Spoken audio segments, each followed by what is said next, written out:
एक फल वाला हर रोज़ हमारे घर फल देने आता था। वो मुझे रोज़ाना एक सेब मेरी सास से चोरी छुपे देता और कहता, ये खाने से आपके यहाँ बच्चा पैदा होगा। शादी को 20 साल हो चुके थे, लेकिन औलाद नहीं थी क्योंकि मेरा पति नामर्द था, ऐसा लोगों को कहना था। जबकि सच मैं जानती थी कि वो तो बहुत मोहब्बत करने वाला इंसान था। लेकिन जब से मैंने फल वाले का स्पेशल एक सेब चोरी से लेकर खाना शुरू किया था, मेरा पति मुझसे और भी मोहब्बत करने लगा था। बस उसकी एक ही आदत अजीब थी कि अब वो रोज़ रात को मेरी आंखों पर पट्टी बांध देता था। मुझे ये सब काफ़ी अजीब लगता था, लेकिन उसने मुझे कसम देकर कुछ भी पूछने से मना किया था। मैं अपने पति से बहुत मोहब्बत करती थी, इसलिए मैंने उनसे एक भी सवाल नहीं किया। दिन भर वह घर से बाहर रहता और जब रात को कमरे में आता तो मेरी आंख पर पट्टी बांध देता, तो मुझे काफ़ी हैरत होती थी। लेकिन मैं खामोश रही क्योंकि पति ने कसम दी हुई थी और मैं पति की बात को टाल नहीं सकती थी। मुझे स्कूल के बाद से ही पति और ससुराल वालों की इज्जत और घर के कामों के बारे में न सिर्फ बताया गया था बल्कि सिखाया गया था, इसलिए मैं सबकी इज्जत करती थी। लेकिन 20 साल गुजरने के बाद भी जब औलाद न हुई तो सास मुझे अजीब नज़रों से देखने लगी थी। मुझे हमेशा स्टार से डर लगता था। अगर वो मुझे बांझ होने के ताने देने लगती तो मेरी क्या इज्जत रह जाती, इसलिए मैं सास से दबकर चलती थी। लेकिन जब से उस फल वाले को काम पर रखा था, वह हमेशा मुझसे पूछता था, तुम्हें औलाद क्यों नहीं हुई? तो मैं भगवान की मर्जी कहकर टाल देती थी और वाकई ये सब उसी ऊपर वाले के हाथ में था। इसमें मैं या मेरा पति कुछ नहीं कर सकते थे। एक दिन इस फल वाले ने मुझे एक कोने में ले जाकर कहा, आपको पता नहीं है पर ज़रूर कोई साया है। शादीशुदा औरतों पर शादी के बाद अक्सर साया हो जाता है, जिसकी वजह से उसकी औलाद नहीं हो पाती। हमारे पास एक ऐसा पेड़ है जो सबसे ज़्यादा उम्र वाला है और उसका सेब एक मंत्र पढ़कर उसे खाने से आप गर्भवती हो जाओगी। फल वाले की बातें सुनकर मैंने उसके चेहरे को शक की नज़र से देखा। ये कैसी अजीब अजीब बातें कर रहा है? भला कहीं पुराने पेड़ का सेब खाने से भी कोई गर्भवती हो सकती हूँ? मुझे उसकी बातों पर जरा भी यकीन आया था। भले ही मैं 5 क्लास पढ़ी हुई थी, लेकिन इन बातों में मैं बिल्कुल नहीं आने वाली थी।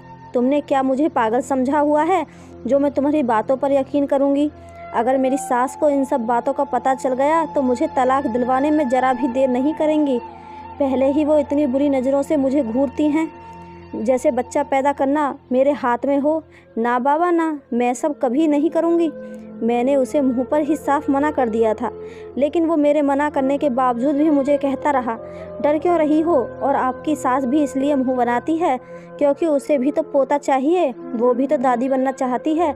अगर एक बार आप गर्भवती हो गई, वह आपके गुण गाएगी, सारा सारा दिन देख लेना।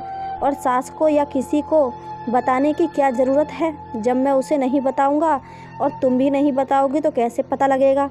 तुम बेकार में इतना सोच रही हो, ये काम करके देख लो। फल वाले ने मुझे सच का आईना दिखाकर लालच दिया था। फिर मैंने उसे सोचने का वक्त मांगा। मुझे आज सोचने का वक्त दो, ये कहते हुए मैं अपने कमरे की तरफ चल दी। जब मैंने उसे सोचने का वक्त लिया तो यूँ लगा जैसे वह फल वाला बड़ा बेचैन है, बस कैसे भी मैं हाँ कह दूं। न जाने मेरे हाँ कहने के पीछे उसका क्या मकसद था, लेकिन उसकी बातों में दम तो था। मैं कोई गलत काम करने तो नहीं जा रही थी, बस औलाद के लिए फल ही तो खाना था। फिर अगले दिन मैं वापसी में उसे हाँ में जवाब दे दिया, जिसे सुनते ही उसके चेहरे पर एकदम से अजीब सी मुस्कुराहट आ गई थी, जिसे मैंने नोटिस नहीं किया था।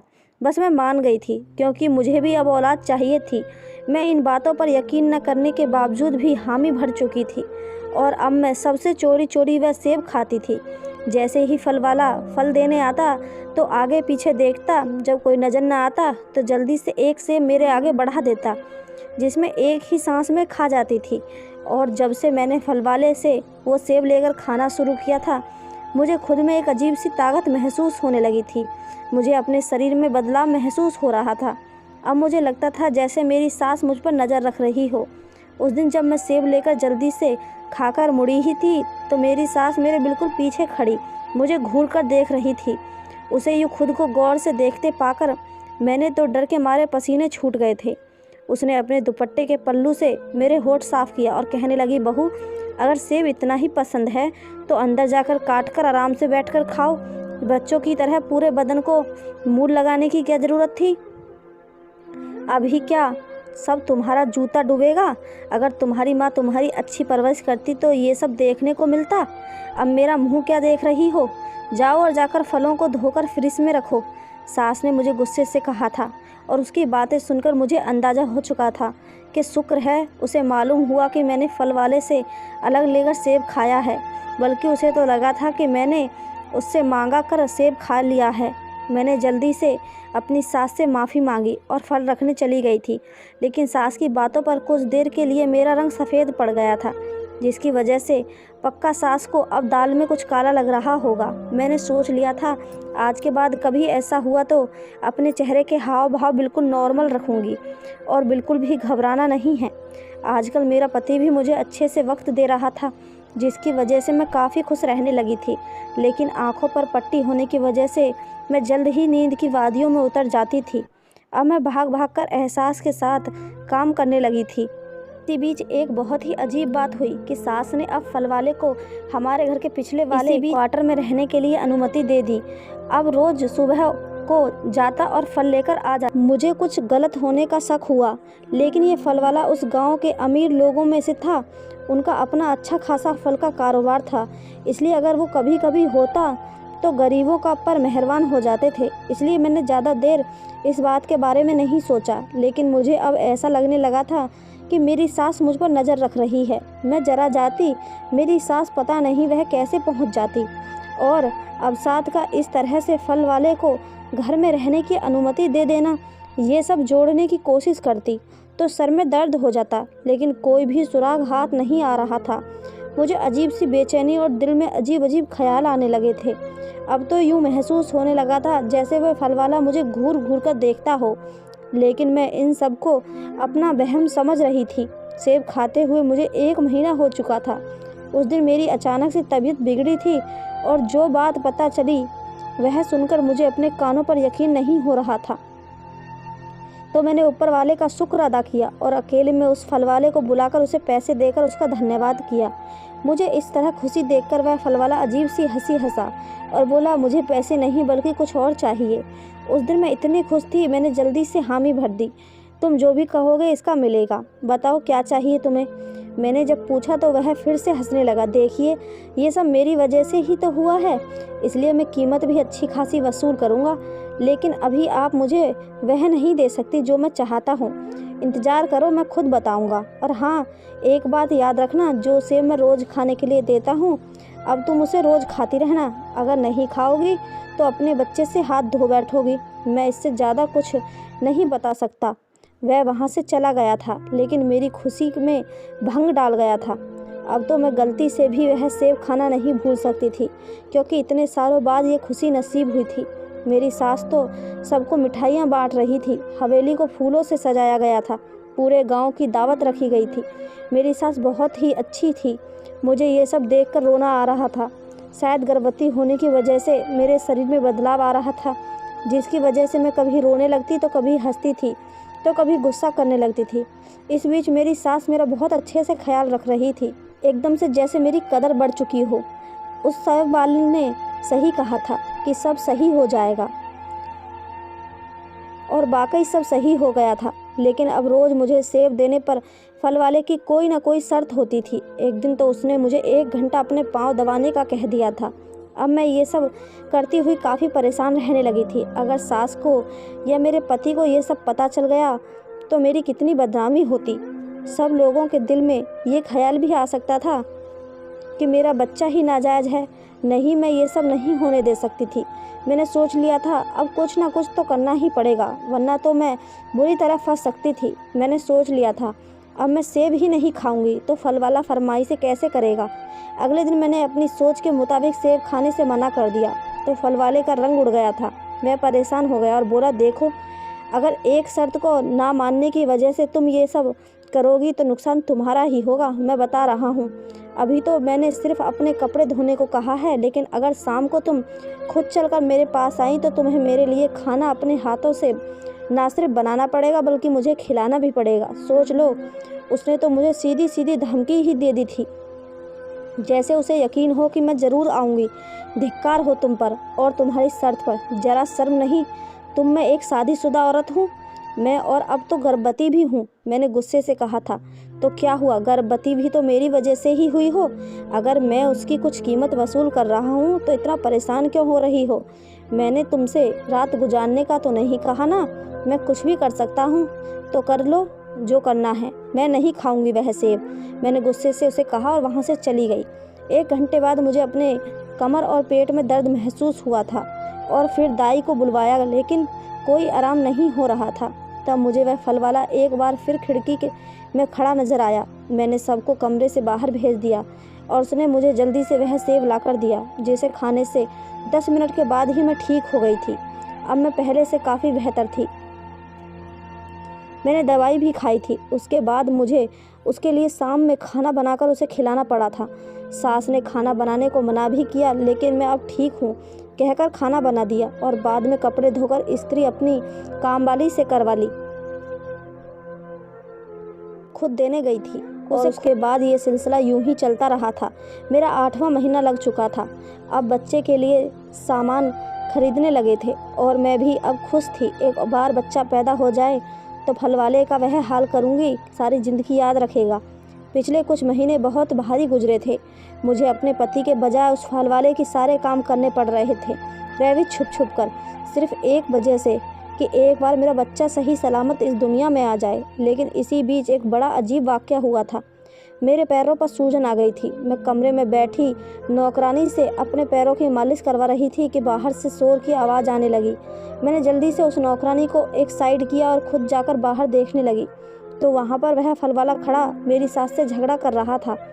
मैंने ताज्जुब से सास और फल वाले को देखा। सास ने फल वाले को जाने का इशारा किया, लेकिन वह अपनी जगह से हिला तक न था, ढीठ बना वहीं खड़ा रहा। मुझे उसकी इस हरकत पर बड़ा गुस्सा आ रहा था। अब वह मेरे अलावा लोगों पर भी अपना हुक्म चलाने लगा था। आखिर इस सब की वजह क्या थी? वह क्या साबित करना चाहता था? और फिर वह मेरे पास आकर बोला, ये बच्चा जो तुम लेकर घूम रही हो, ये मेरा बच्चा है। उसकी बात सुनकर तो मेरी रूह कांप गई। डर के मारे मेरा जिस्म कांपने लगा था। वह ये क्या कह रहा था कि मेरे होने वाले बच्चे का बाप वह है? ऐसा कैसे हो सकता था? क्या वह एक नया ड्रामा कर रहा था या बस धमकी देकर बदनाम करने की कोशिश कर रहा था? सास ने गुस्से में आकर उसे थप्पड़ दे मारा था और एक अलग जगह ले जाकर अपने कमरे में एक अखबार में कुछ छुपा कर लाद कर दिया था। जहाँ तक मुझे समझ आ रहा था, शायद वह पैसे ही होंगे। तो क्या वह सच कह रहा था जो सास ने उसे मुंह बंद रखने के लिए पैसे दिए थे? क्या वाकई ये बच्चा मेरे पति का नहीं बल्कि उस फलवाले का था? अगर ये सब सच था तो क्या मेरी सास ने जानबूझकर ये सब कराया था? लेकिन क्यों? वह क्यों ऐसा चाहती थी? अपने ही बेटे की पत्नी के साथ ऐसा करके एक नाजायज़ बच्चे को क्यों पैदा करवाना चाहती थी? और उन सब से भी ऊपर एक और बात थी, क्या मेरे पति को अपने माँ बाप के बारे में सारी सच्चाई का पता था? क्या वह भी इन सब से शामिल थे? लेकिन कोई इज्जतदार मर्द ये सब ऐसे कैसे कर सकता था कि उसकी पत्नी को कोई और भी इस्तेमाल करे? यह सब बातें सोच सोचकर मैंने अपनी तबीयत खराब कर ली थी। अगले दिन मैं बुखार में तप रही थी। सब लोग मेरे लिए यहाँ से वहाँ भाग दौड़ कर रहे थे। मेरा पति मेरे लिए जिस कदर परेशान था, उससे मैंने यही अंदाज़ा लगाया था कि वह अपनी माँ की सच्चाई से बेखबर हैं। यही तो ये बात भी कंफर्म करनी थी कि ये बच्चा वाकई फल वाले का है या फिर मेरे ही पति का, क्योंकि मुझे तो ऐसा कोई भी हादसा याद नहीं था जिसकी वजह से मैं ये सब कहती कि ये बच्चा मेरे पति का नहीं। और मैं अपने पति से सीधा पूछकर उसे शर्मिंदा भी नहीं करना चाहती थी। अब मैंने सोच लिया था, कोई ऐसा तरीका या प्लान बनाऊंगी जिससे सच का पता भी चल जाए और पति के दिल को ठेस भी ना पहुंचे। मैंने बच्चे की पैदाइश के बाद उसका छुपकर टेस्ट करवाने का सोचा था, लेकिन ज़रूरी नहीं जैसा हम सोचें वैसा ही हो। मेरे साथ उससे भी बुरा होने वाला था। एक ऐसा सच सामने आने वाला था जिसके बारे में मैंने कभी भी सोचा नहीं था। अगले कुछ दिनों में मैं दोबारा से बिल्कुल सही हो चुकी थी, लेकिन एक दिन मेरी सास नज़र नहीं आ रही थी और ना ही कोई नौकर नज़र आ रहे थे। पति तो आते ही रात को थे। अभी मैं कमरे में ही थी कि कोई अचानक से मेरे कमरे में आया। उससे पहले मैं उसको देखकर चिल्लाती, उसने मेरे मुंह पर रुमाल रखकर मुझे बेहोश कर दिया। उसके बाद मुझे नहीं पता कि मैं कितनी देर तक बेहोश रही। अगली बार जब मेरी आँख खुली तो मैं एक बहुत ही शानदार कमरे में थी। मैंने घबरा कर दरवाज़ा खोलने की कोशिश की लेकिन नाकाम हो गई। मैं बिस्तर पर बैठी रो रही थी। मुझे पता था ये सब उस फल वाले का ही काम था। शायद मेरी सास भी इन सब में उसके साथ शामिल थी। मैं नहीं जानती थी वे दोनों मिलकर मेरे साथ क्या करना चाहते थे। पहले फल खिलाकर पता नहीं क्या किया कि मैं गर्भवती हो गई। उसके बाद मुझे ब्लैकमेल करना भी, सास का फल वाले के बातें मानना, उसे ढेर सारे पैसे देना, उसके बावजूद भी मेरा ख्याल रखना, ये सब मेरी सोच से बाहर था। और अब मेरा इस तरह किडनैप होना, सब कुछ अजीब और बहुत ही डरावना था। अगर किसी को मेरी किडनैपिंग का पता लग जाता तो सब मुझे भगौड़ी और बदचलन कहकर बुलाते। मैं सोच सोचकर और ज़्यादा रोने लगी थी। उसी समय दरवाज़ा खुला था और मेरे शक के मुताबिक वह वही फल वाला था। उसे देखते ही मैंने उसके सामने हाथ जोड़ लिए। मुझे जाने दो, मैंने क्या बिगाड़ा है तुम्हारा? क्यों मुझे यूँ सारी दुनिया के सामने बदनाम करना चाहते हो? मैं किसी को कुछ नहीं बताऊंगी, मैं उसकी मिन्नतें कर रही थी, लेकिन वह खामोश बैठा बस मुझे सुन रहा था और मुझे देखे जा रहा था। देखो, तुम जितना कहोगे मैं इतने पैसे देने के लिए तैयार हूँ, लेकिन मेरे साथ ऐसा मत करो। मुझ पर यूँ इल्ज़ाम मत लगने दो। अगर मैं घर ना गई सब मुझे बदचलन समझेंगे। मैं तुम्हारे आगे हाथ जोड़ती हूँ, मुझे छोड़ दो। मैं तुम्हारी सारी बातें मानूंगी, सारे काम भी करूँगी, लेकिन मुझे जाने दो। इस बार वह मेरी बातों को सुनकर अचानक मुस्कुरा पड़ा था और बोला, ये सब तुम सच जानने के बाद भी अपनी मर्जी से करोगी, इसलिए मुझे उसकी परेशानी नहीं। लेकिन अब जो मैं तुम्हें सच बताने जा रहा हूँ, ध्यान से सुनना, क्योंकि मैं सिर्फ बोलूँगा नहीं बल्कि सबूत भी दिखाऊँगा। सच बताने के बाद मैं खुद तुम्हें घर छोड़कर आऊँगा, लेकिन उस घर जहाँ तुम जाना चाहोगी। फल वाले ने मुझसे कहते ही बोलना शुरू कर दिया था, मेरा ताल्लुक उसी गांव से है जहाँ तुम्हारी सास का घर है, और ये बात शादी से पहले ही है।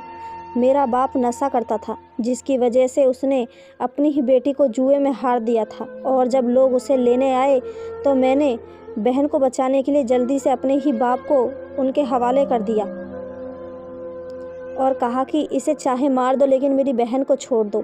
मगर वह लड़के ना माने। मैंने उनसे सर में डंडे मारे, अपनी बहन को साथ लिया और वहाँ से भागकर अपने घर चला गया। फिर वहाँ से तुम्हारी सास के पास चला गया और उनसे मदद मांगने लगा, लेकिन उसने मेरे सामने एक शर्त रखी जिसकी मैंने अच्छे से सुने बिना ही हामी भर ली। फिर उसने मेरे बाप को जेल भिजवा दिया और साथ ही उन लोगों को भी। मेरे बाप को नशा न मिलने की वजह से उन्होंने गुस्से और जज्बातीपन में आकर वहीं पर आत्महत्या कर ली। उसके बाद मैंने अपनी बहन की जल्द ही शादी कर दी, लेकिन तुम्हारी सास की शर्त सुनकर मैं हैरान रह गया। वह जैसा जैसा कहती गई मैं बिल्कुल वैसा ही करता गया था। उनका बेटा नामर्द था, उसकी पहली 3 तलाक़ें हो चुकी थी। इस बार उसने मुझे शादी करने को कहा। दुनिया वालों के सामने अजय की शादी हुई थी जो उसका बेटा था, लेकिन असल में शादी तुम्हारी और मेरी हुई थी। मेरा नाम भी अजय ही है। उसने कहा था जल्दी बच्चा पैदा नहीं करना है, देर से बच्चा पैदा करना है, जिसकी वजह से तुम उसकी मुट्ठी में ही रहती और उसकी शुक्रगुजार रहती। जब अजय तुम्हारी आंख पर पट्टी बांधता था तो तब मैं कमरे में आता था और वह चला जाता था। वह बस पति होने का ड्रामा कर रहा था। मैं सेब में इंजेक्शन से दवाई मिलाकर खिलाता था जिससे तुम्हें ताकत आए और तुम गर्भवती ना हो। और जब उन्होंने कहा कि अब बच्चा चाहिए तो मैंने वह दवाई बदल डाली। अब मैं ताकत की दवाई सेब में डालकर देता था, लेकिन जब तुम गर्भवती हो गई तो मैंने सेब में दवाई डालना बंद कर दी थी, क्योंकि वह बच्चे को नुकसान पहुंचा सकती थी और मुझे अपनी औलाद को नुकसान देकर क्या मिलता।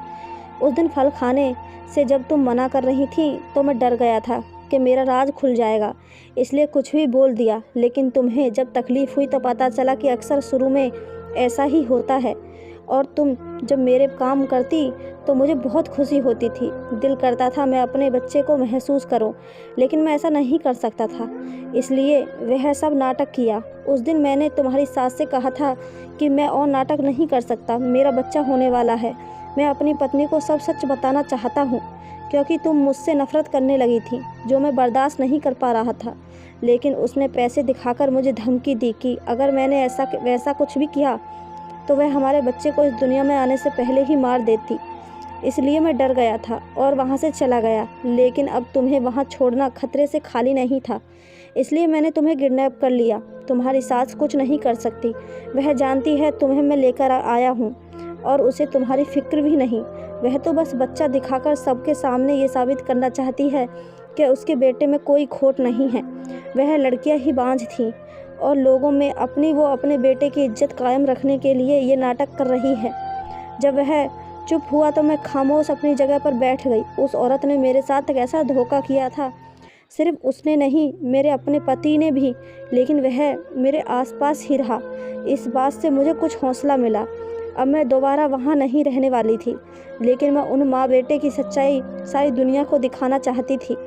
फिर मैं उसके साथ शहर में ही रही थी। मेरी ड्रामेबाज सास 2 बार आ चुकी थी और मुझे कुछ ना बोलने की धमकी दे चुकी थी। जब मेरी बेटी पैदा हुई तो उसी समय मैंने अपने पति और बच्ची का टेस्ट करवा लिया और गांव जाकर सबको सब सच बताकर उस झूठी औरत का असली चेहरा दिखाया, जिसने सिर्फ अपने बेटे का राज छुपाने के लिए मुझे मेरे पति से दूर रखा। और अगर उस बीच कुछ गलत हो जाता तो मैं कभी खुद को माफ़ ना कर पाती। संत लोगों ने उस औरत पर थू-थू की, सास और उसके बेटे को भी बहुत बुरा भला कहा। मजबूर होकर उन दोनों को ये गांव छोड़कर जाना पड़ा। अब मैं और मेरा पति यानी वही फल वाला अपने घर में रहते हैं। हम दोनों अपनी ज़िंदगी में खुश हैं। मेरे पति ने ये सब अपनी बहन की जान बचाने के लिए किया था, इसलिए मैंने उसे माफ़ कर दिया था। लेकिन ये भी शुक्र था कि वह हमेशा साए की तरह मेरे साथ ही थे। तो दोस्तों, ये थी हमारी आज की कहानी। आपको कहानी कैसी लगी हमें कमेंट करके ज़रूर बताएं। कहानी अच्छी लगी हो तो चैनल को सब्सक्राइब, वीडियो को एक लाइक ज़रूर कर दें। धन्यवाद दोस्तों।